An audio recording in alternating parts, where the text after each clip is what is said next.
Keadaan kita hari ini Tuhan tuh tahu. Keperluan kita hari ini Tuhan itu tahu. Dosa kita hari ini Tuhan juga tahu. Bahkan lebih daripada diri kita sendiri, Tuhan itu maha tahu atas segala-galanya. Tapi yang jadi pertanyaannya hari ini,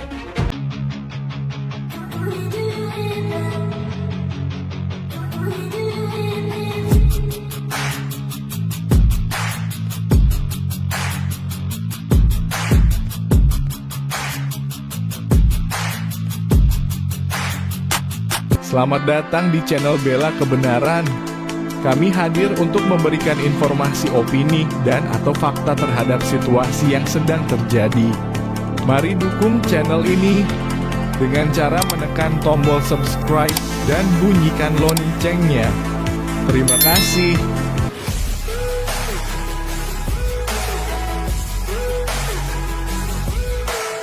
untuk mengerti kehendak Tuhan dalam hidup kita, amin.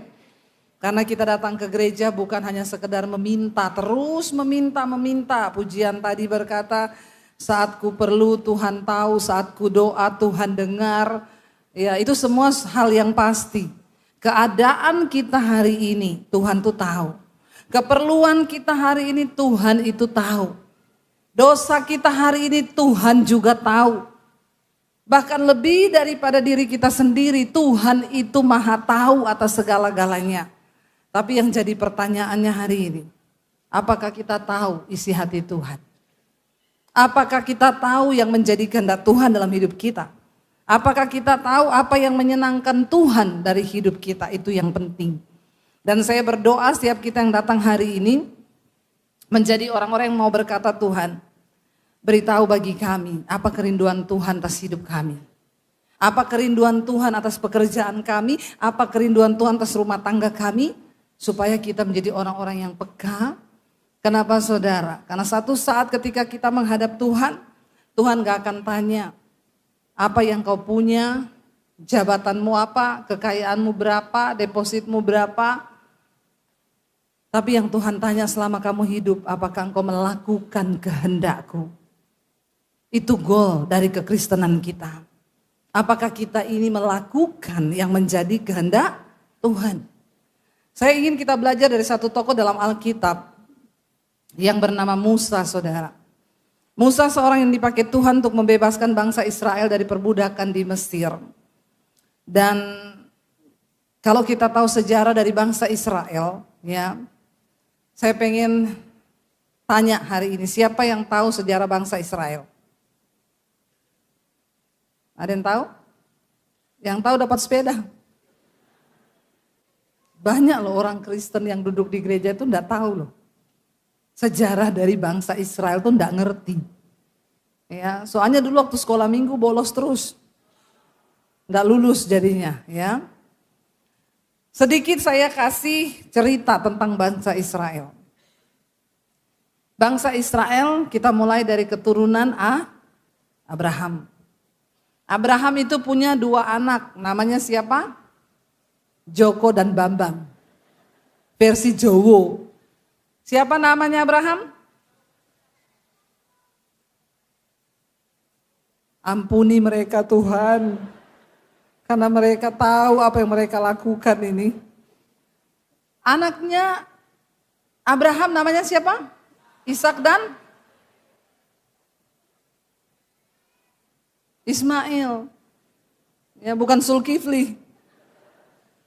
Terus hak kesulungan jatuh kepada Ishak. Ishak punya anak yang akhirnya menjadi cikal bakal dari bangsa Israel. Nama anaknya Ishak siapa? Yakub dan Esau. Hak kesulungan jatuh ke tangan Yakub. Satu malam Yakub bergumul dengan Allah. Dan dia berkata, jangan lepaskan aku sebelum engkau memberkati aku. Dia bergumul dengan Tuhan. Aku tidak mau Tuhan, engkau pergi tanpa memberkati aku. Dan akhirnya sejak saat itu Tuhan berkata, namamu akan disebut dengan Israel. Dan kita tahu anak dari Yakub ya akhirnya menjadi 12 suku Israel. Ketika itu Yusuf dibuang oleh keluarganya dan akhirnya Yusuf sampai di Mesir. Di Mesir Yusuf jadi budak di penjara, lalu dia menafsirkan mimpi dari Raja Fir'aun. Dia berkata pada Fir'aun, arti mimpimu itu akan datang 7 tahun masa kelimpahan. Dan setelah itu akan datang 7 tahun masa kelaparan. Jadi ketika masa kelimpahan itu engkau harus menabung, bikin lumbung di gudang, simpan sebanyak-banyaknya hasil tuayan di masa kelimpahan itu. Supaya ketika datang masa kelaparan 7 tahun engkau tidak akan mengalami kekurangan. Dan Raja Firaun berkata, karena engkau yang dapat hikmatnya, aku angkat kau jadi Perdana Menteri di Mesir. Engkau yang harus menjalankan strategi itu.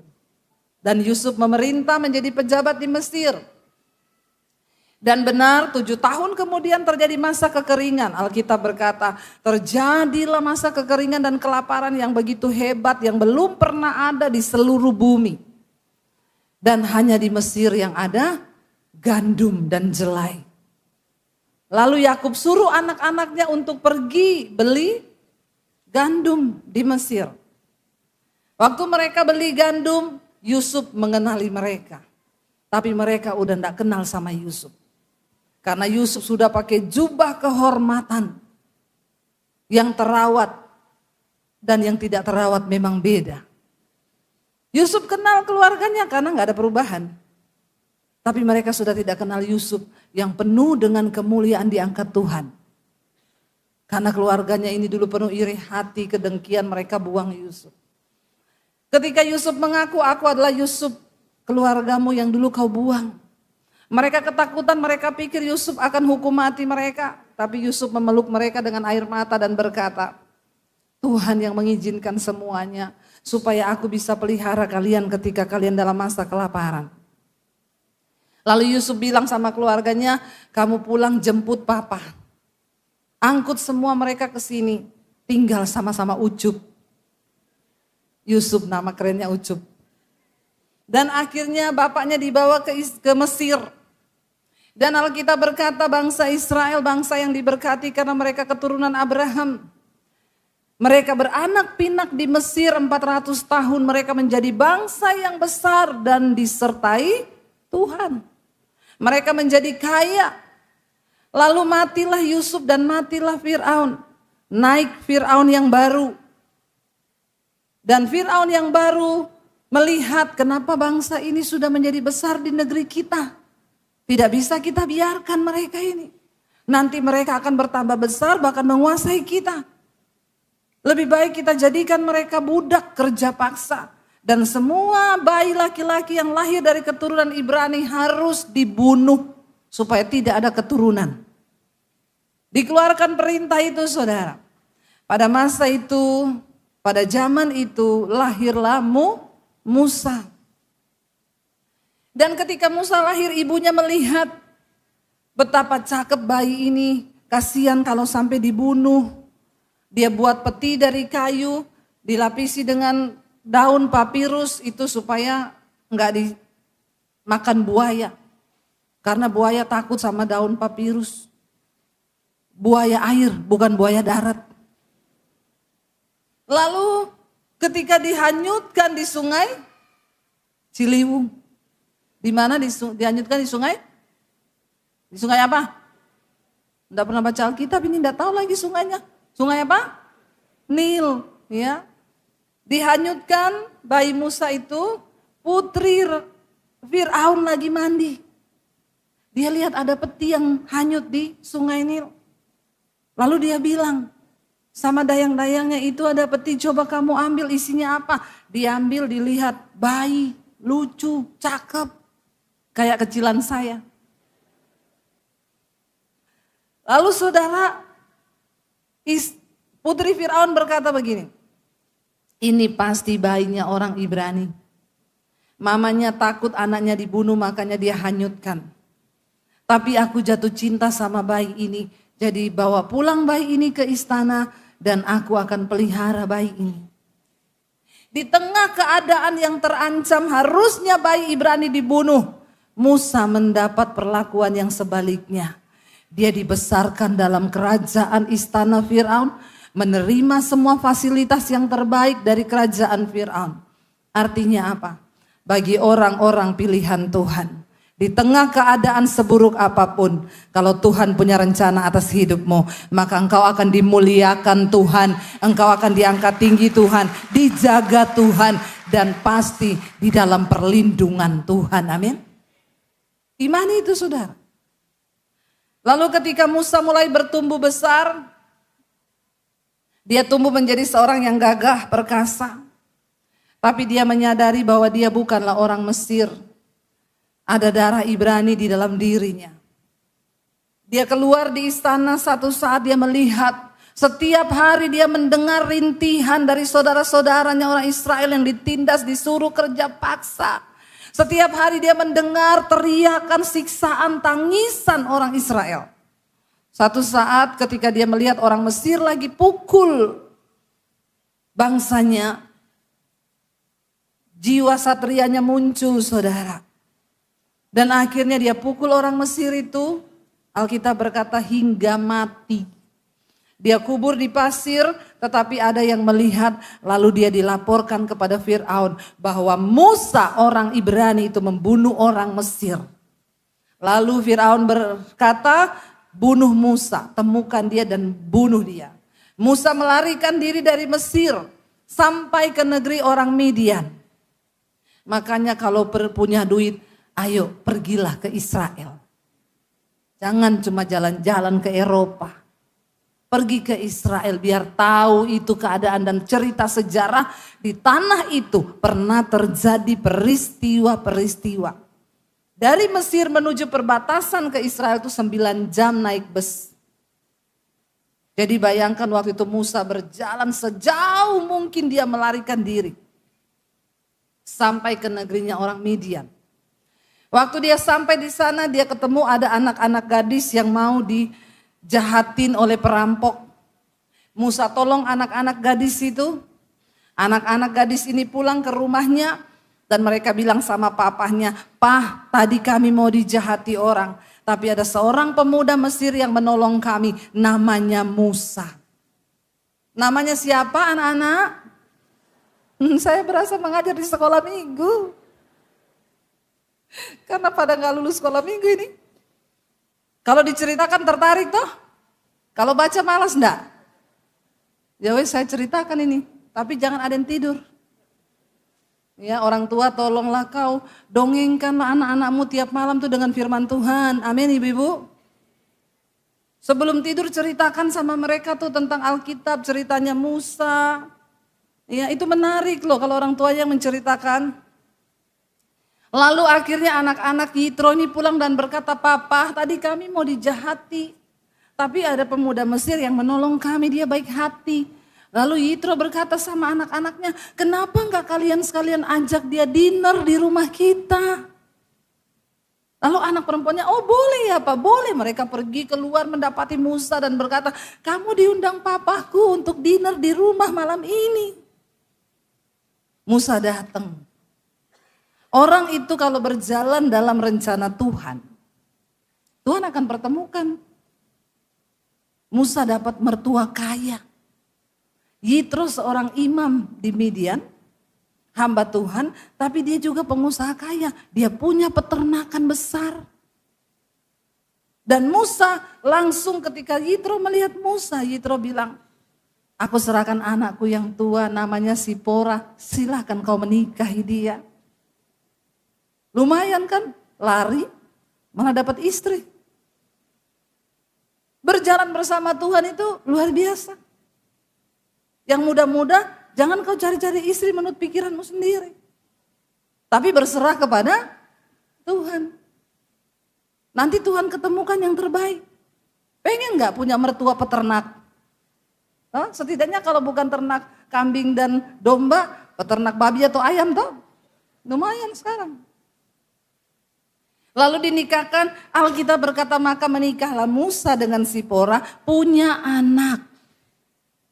Maka Musa menemukan kenyamanan hidup. Bukankah ini yang sekarang dicari semua orang? Punya mertua, peternakannya besar, mertua kaya, dapat istri cantik, punya anak, tinggal kerja ikut mertua. Nyaman toh? Nyaman enggak? Saudara pengen enggak seperti itu? Yang pengen seperti itu angkat tangan.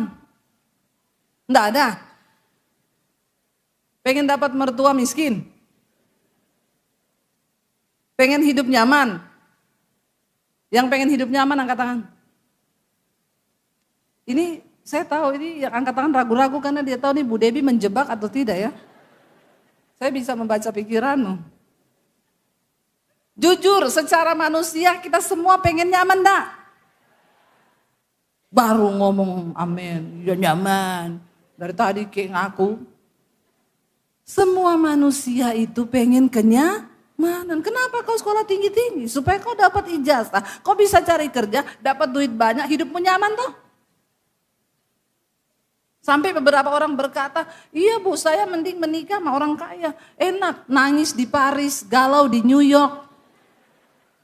Menderita di atas Mercy, pret. Ya, itu.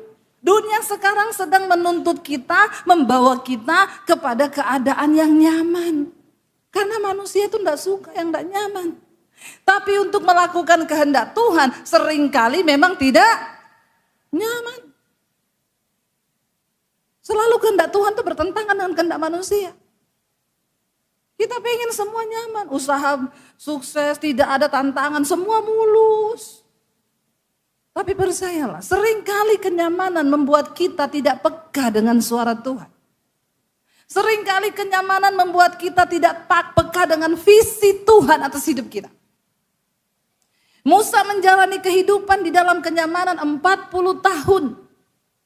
Dia sudah tidak peduli dengan keluarganya di Mesir. Dia nggak peduli nasib mereka. Dia nggak pernah dengar teriakan mereka. Dia tidak pernah lagi mendengar siksa mereka. Dia nggak pernah melihat mereka dipukuli. Dia bilang yang penting aku nyaman. Peduli amat dengan kepentingan Tuhan. Bukankah itu terjadi hari-hari ini?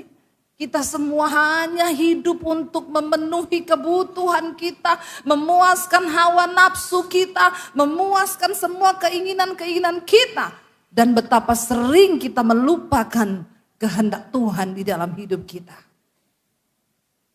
Lalu di tengah kenyamanannya, satu saat ketika Musa menggembalakan kambing domba, Tuhan menampakkan diri kepada dia. Buka bersama Keluaran pasal yang ketiga. Kita baca bersama saudara, Keluaran pasal 3. Adapun Musa, ia biasa menggembalakan kambing domba Yitro mertuanya, ya imam di Midian. Sekali ketika ia menggiring kambing domba itu ke seberang padang gurun, sampailah ia ke gunung Allah, yakni gunung Horeb. Lalu malaikat Tuhan menampakkan diri kepadanya di dalam nyala api yang keluar dari semak duri.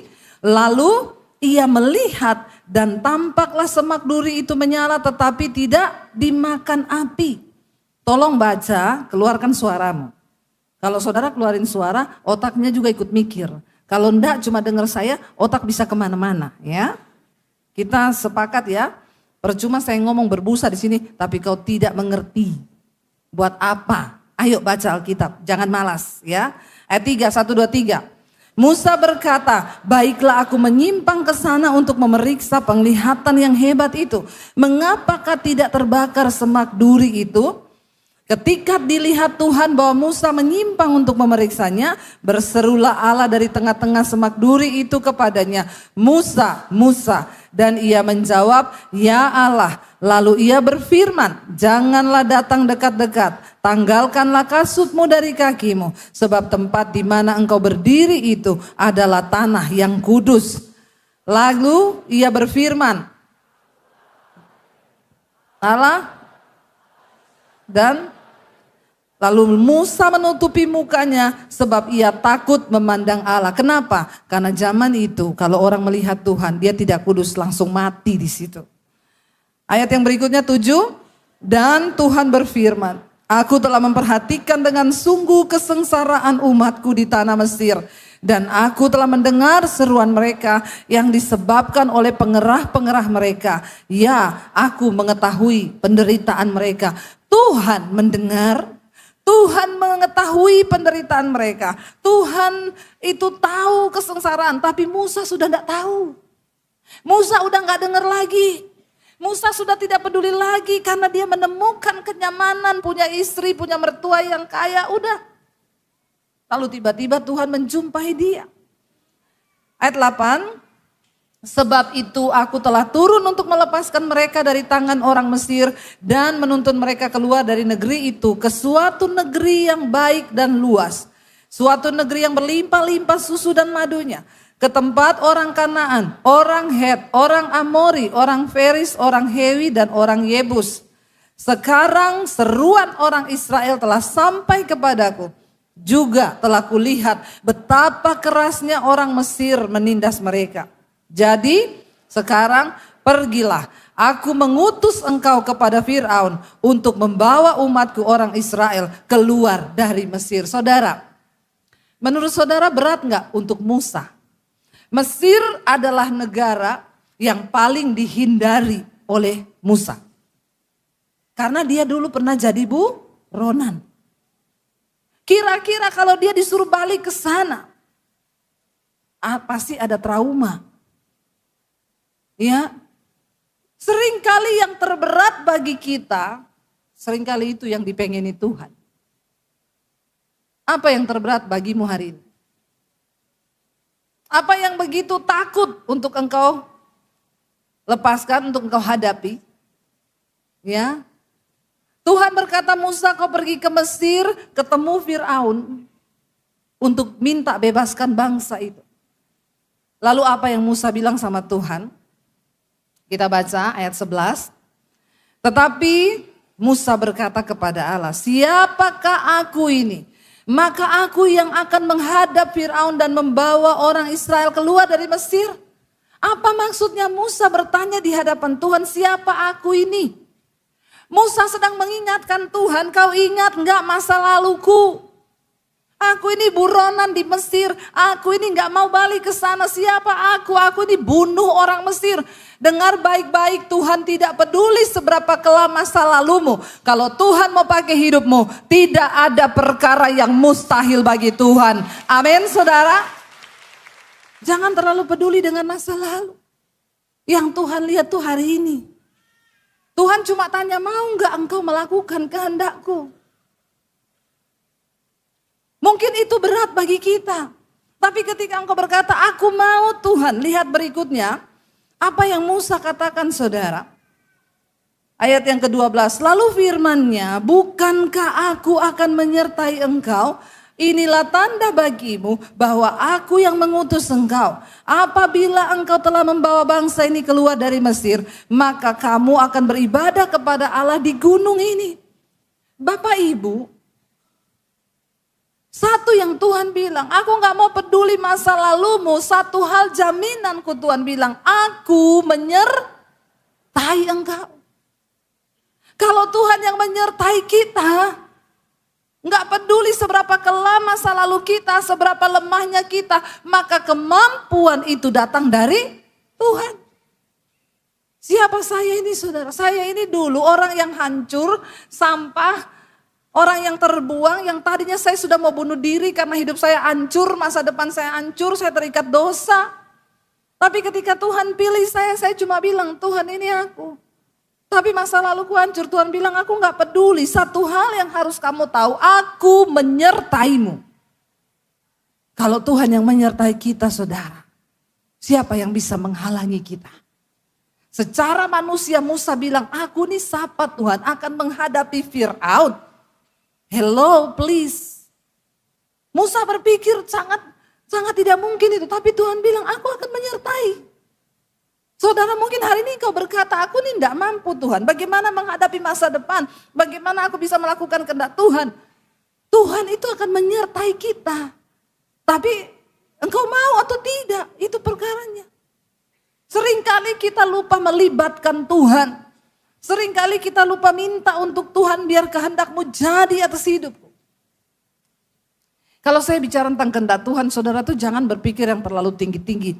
Waduh, kehendak Tuhan ini nanti pasti Tuhan suruh saya ke Mesir ini, atau kemana ya, atau ke Israel sana. Nggak usah berpikir begitu, kejauhan mimpimu. Kau tidur terlalu miring. Bangun, ya bangun. Apa itu melakukan kehendak Tuhan dalam hidup kita?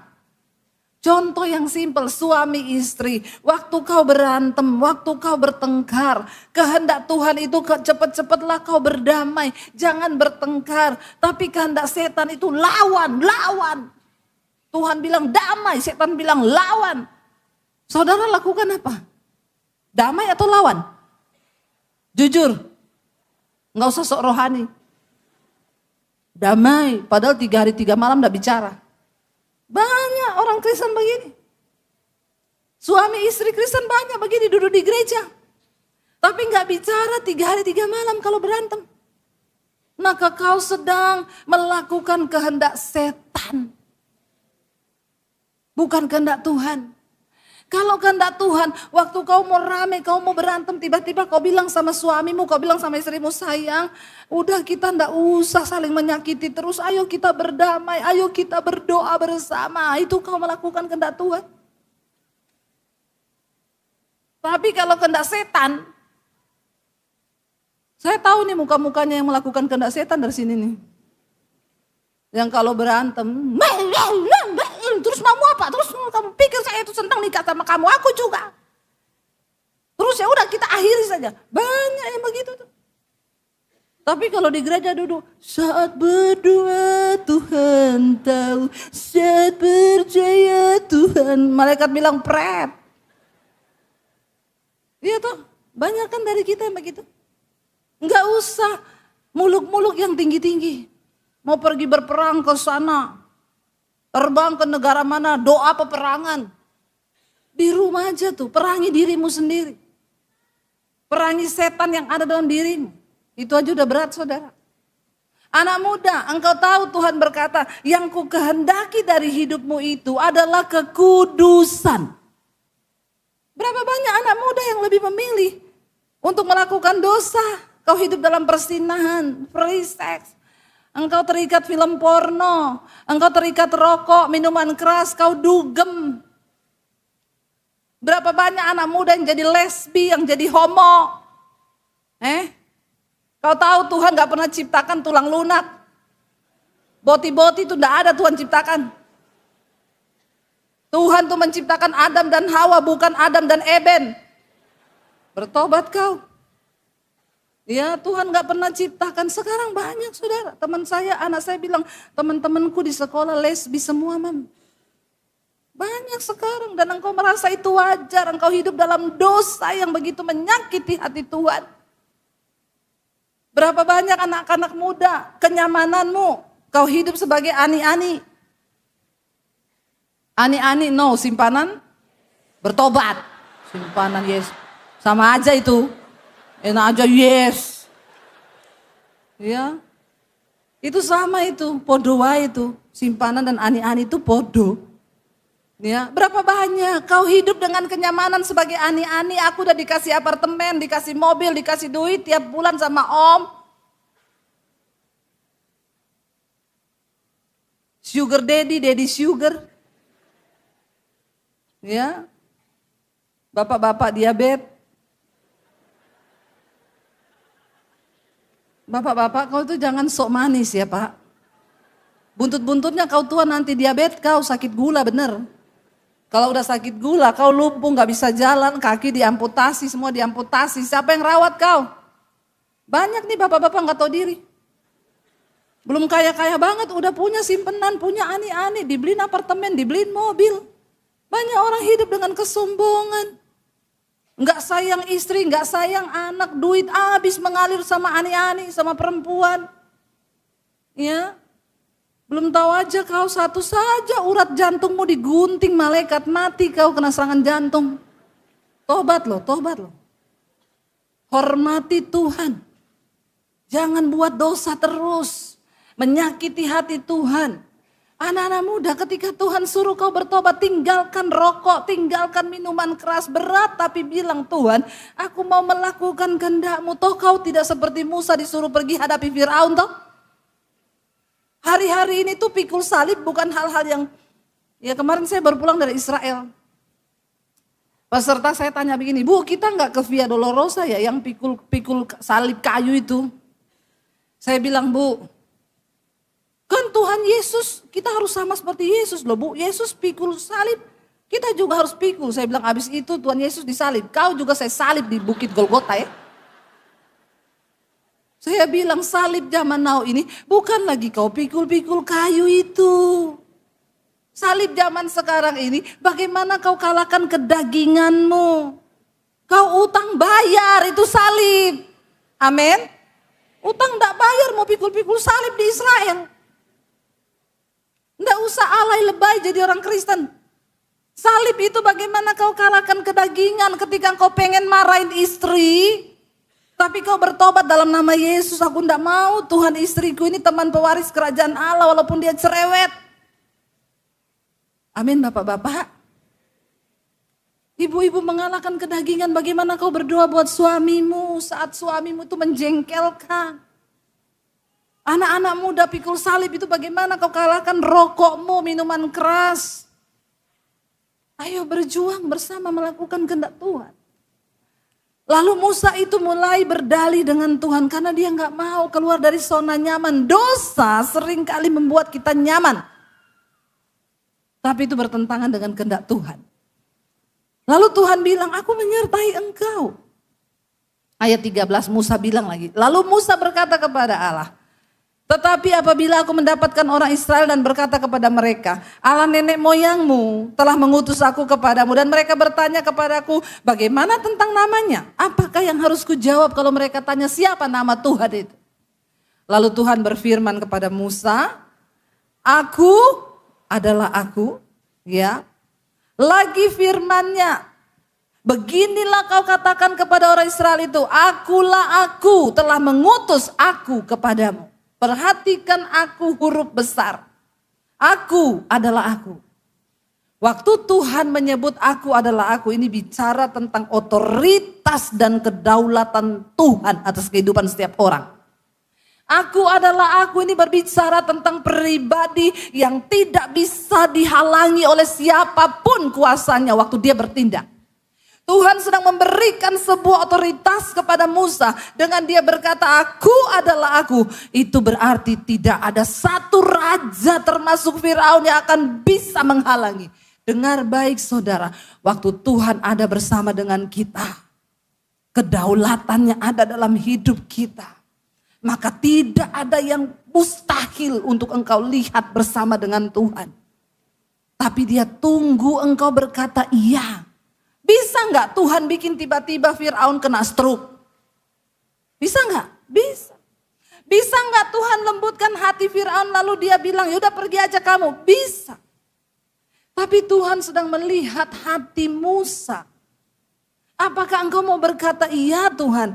Engkau niat enggak untuk pergi dalam ketaatan melakukan kehendak Tuhan?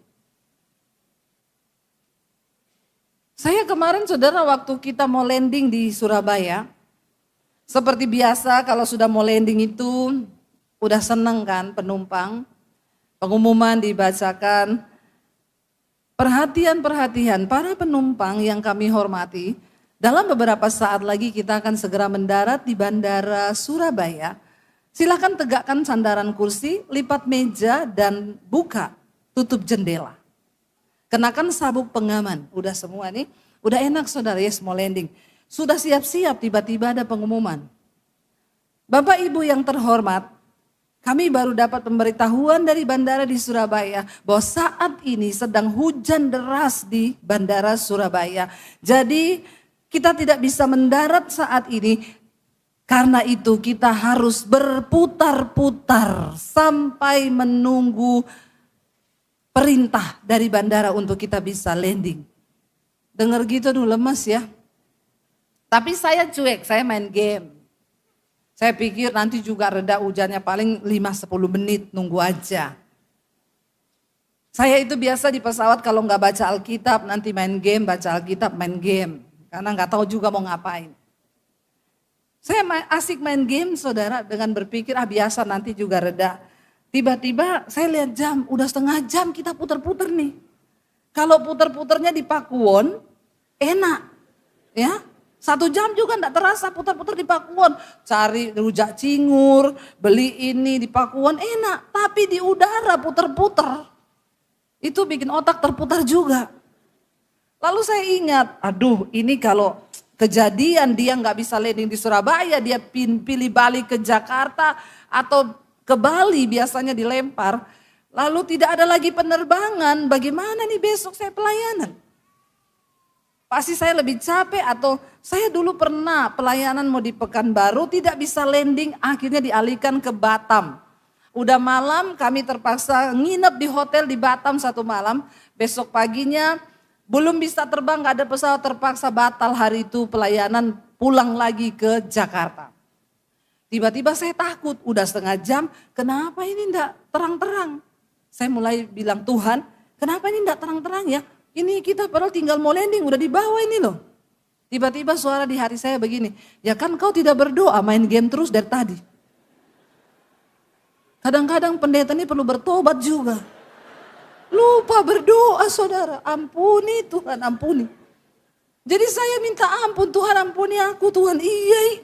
Saya tutup game saya berdoa. Dalam nama Tuhan Yesus, Engkau yang berdaulat atas cuaca, atas angin, atas hujan, atas badai. Tuhan tolong redakan, kami mau landing supaya besok pelayanan saya bisa. Dalam nama Tuhan Yesus.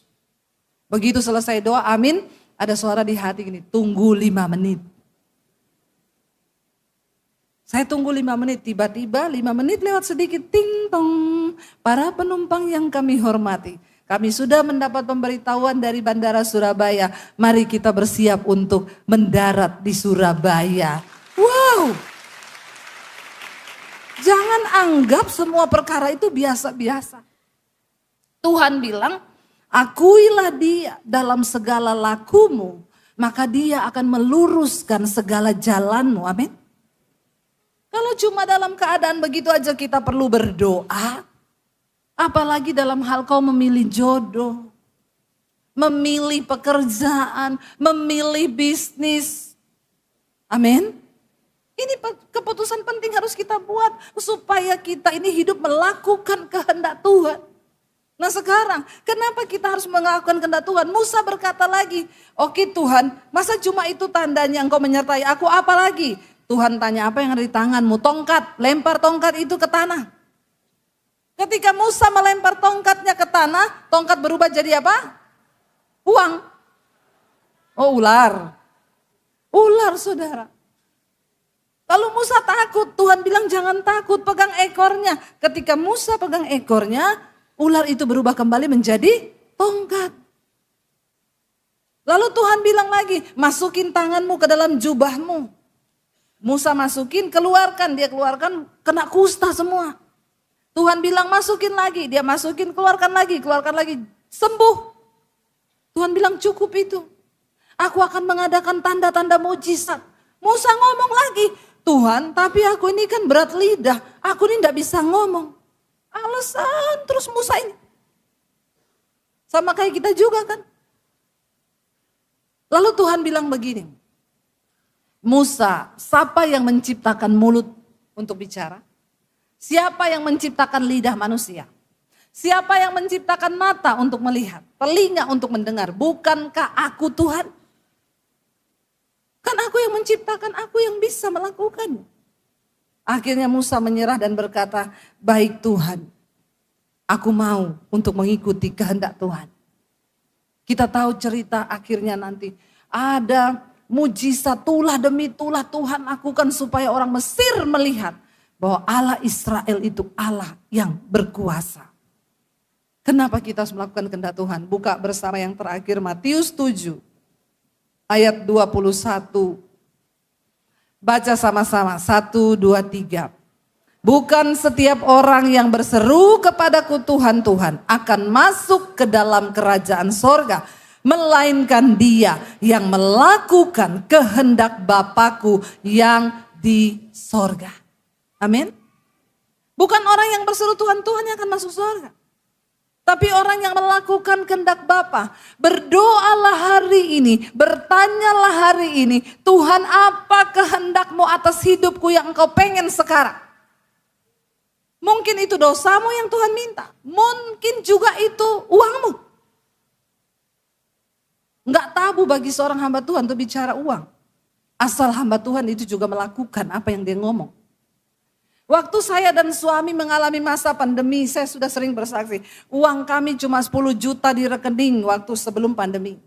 Tiba-tiba pandemi datang, kami juga udah kebingungan mau hidup apa dengan uang 10 juta di Jakarta dengan 3 anak. Kami berdoa di tengah masa pandemi itu, YouTube channel kami dimonetisasi dari YouTube dan dapat hak iklan. Waktu selesai pandemi 1 tahun 2 tahun, puji Tuhan di rekening itu waktu itu ada uang 2 miliar lebih. Kami berdoa dan bertanya, Tuhan untuk apa engkau berkati kami dengan uang sebanyak ini? Buat kami itu banyak sekali. Bayangkan dari 10 juta jadi 2M lebih, banyak enggak? Banget buat kami. Tiba-tiba waktu saya berdoa dan bertanya, Tuhan bilang, uang itu pakai untuk bangun sekolah misi. Dan sekolahkan anak-anak dari pedalaman yang tidak mampu, bayari transportasinya, kasih sekolah gratis, masukin asrama, cetak para misionari. Saya tengking dalam nama Yesus. Ini setan pasti. Begitu juga saudara toh. Kalau sudah bicara duit sama Tuhan, bahaya ini. Tapi Tuhan teguhkan hati kami berdua bergumul berat. Akhirnya kami sepakat, ya semua yang kita dapat toh memang dari Tuhan. Untuk apa? Pasti ada rencana Tuhan, dia memberkati hidup kita. Karena ketika berkat itu kita pakai hanya untuk memenuhi kebutuhan, keinginan daging terus tidak akan pernah ada selesainya daging kita. Enggak ada selesainya. Satu saat ketika kita mati dengan uang yang ratusan miliar di rekening, Tuhan akan tanya saudara. Takut juga saya. Akhirnya kami berdua sepakat. Sekolah itu dibangun malah habis 4M lebih. Tapi apakah kami sekarang menjadi miskin? Tuhan pelihara dan memberkati kami saudara. Karena kita mau melakukan kehendak Tuhan. Desember ini anak-anak misi saya selesai angkatan keempat. Januari masuk angkatan yang kelima. Kalau ada anak-anak muda di sini yang mau menyerahkan hidup, yang muda saja, batas umur 35, supaya bisa dikirim ke pedalaman. Kalau yang tua, jangan nanti masuk angin. Kau jadi pendoa saja di rumah. Tapi yang muda-mudahin, ayo beri hidupmu bagi Tuhan. Macam-macam Tuhan akan bicara dalam kita itu masing-masing. Tuhan punya kepentingan dengan kita pribadi-pribadi. Kenapa saudara? Ayat ini dengan jelas berkata, bukan setiap orang yang hanya berseru Tuhan, Tuhan, Tuhan kepada Kristus yang akan masuk surga. Tapi hanya mereka yang melakukan apa? Kehendak Bapa. Ternyata ini yang akan ditanya kelak. Ketika kita menghadap Tuhan, yang akan Tuhan tanya, sudahkah engkau melakukan kehendakku selama engkau hidup di dunia? Buat apa waktumu kau pakai? Buat apa hidupmu kau pakai? Buat apa tenagamu kau pakai? Buat apa uangmu engkau pakai selama engkau ada di dunia? Semua harus kita pertanggungjawabkan di hadapan Tuhan. Saya berdoa setiap kita boleh mendapatkan perkenanan Tuhan. Makanya lagu tadi jangan cuma nyanyi, saat ku perlu Tuhan tahu. Itu sudah tahu, kita semua Tuhan tahu. Ya, Tuhan sudah tahu, tidak perlu kau nyanyikan, memang Tuhan tahu. Tapi tanyalah Tuhan, apakah kami ini tahu kehendak-Mu bagi kami? Itu yang perlu kita pertanyakan. Bilang sama Tuhan, apakah saat Tuhan butuh kami tahu itu? Atau kami cuma sibuk menghabiskan waktu, hidup, uang, tenaga hanya untuk keinginan-keinginan manusia kami? Saya hari ini kalau mau ikuti keinginan saya udah gak pengen pelayanan-pelayanan jauh-jauh. Enak di rumah di Jakarta, tuh saya pelayanannya di YouTube. Saya syuting aja di YouTube, menikmati rumah, tanaman, menikmati ya dengan dogi yang lucu di rumah, ketawa ke TV. Lebih enak tuh daripada terbang, cuaca buruk, aduh. Tapi karena itu kehendak Tuhan. Saya harus pergi, saya harus beritakan Injil, saya harus datang. Kadang-kadang tidak enak. Ya kemarin ada yang minta Natal, ibu datang ke Tobelo. Tobelo itu di mana? Ada enggak di peta? Ada ibu. Nanti ibu datang naik pesawat, nyebrang 3 jam lewat sungai, naik speedboat. Tapi nanti kami akan usahakan kalau ada helikopter, waduh kok menakutkan sekali ya. Kalau enggak ya memang naik pesawat, nanti turun, ada lagi nanti ibu ganti pesawat baling-baling, udah baling-baling bambu ini. Kadang-kadang juga ada takutnya loh saudara. Kita pergi ke daerah-daerah yang kita enggak tahu. Tapi ya itu saya percaya, waktu kita hidup melakukan kehendak Tuhan, maka Tuhan akan bekerja. Dan saya akan puas ketika saya mati nantinya. Saya akan menghadap Tuhan dengan berurai air mata. Dan dia tanya, apakah engkau melakukan kehendakku? Karena saya percaya, untuk setiap masa ada orangnya, untuk setiap orang ada masanya. Catat baik-baik. Untuk setiap masa ada orangnya, untuk setiap orang ada masanya. Kapan waktu saudara? Selama engkau hidup. Karena satu-satu waktumu juga akan berakhir. Kita semua akan tutup mata dan akan ada di dalam peti mati. Dan di saat itu kita sudah gak bisa buat apa-apa lagi. Selama Tuhan kasih kita waktu. Saya undang para imam musik maju ke depan. Biar kita mau berkata di hadapan Tuhan, Tuhan kalau aku hidup, aku mau hidup bagimu. Biar hati kami tetap tertuju pada Tuhan. Mata kami tetap memandang kepada Tuhan. Tidak ada satupun yang bisa pisahkan kami dari kasih-Mu dan kehendak-Mu. Apakah itu dosa kami, kedagingan kami, keduniawian ini. Kami mau Tuhan mengerti kehendak Tuhan di dalam hidup kami.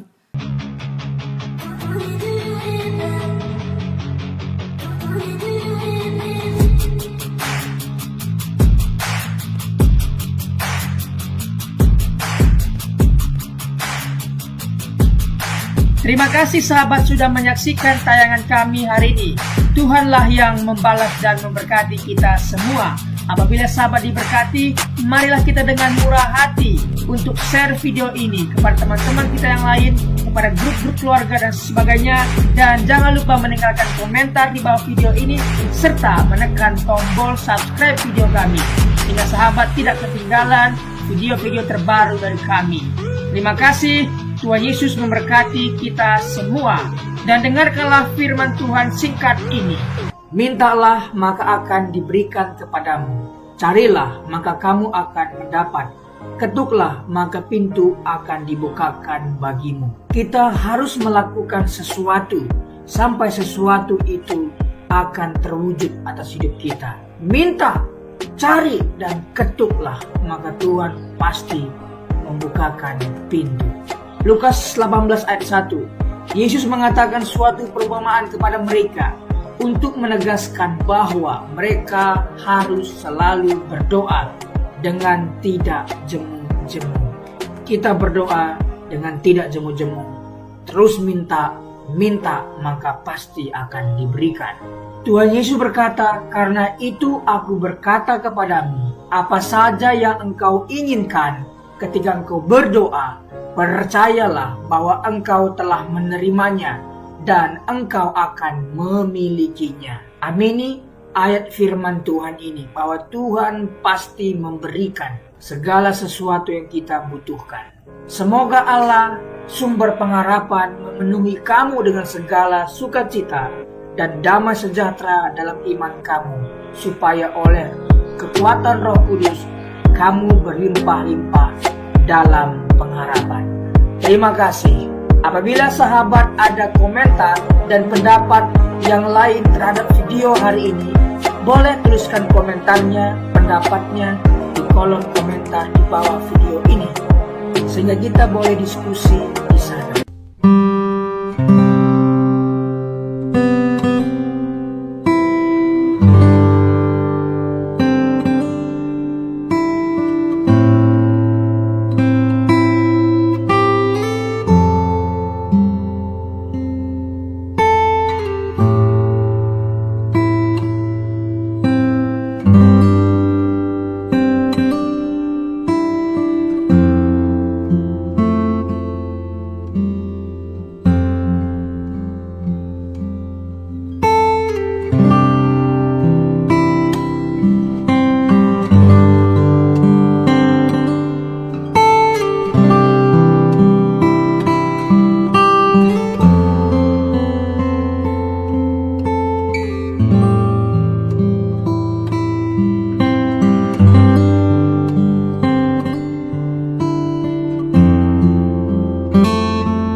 Tuhan.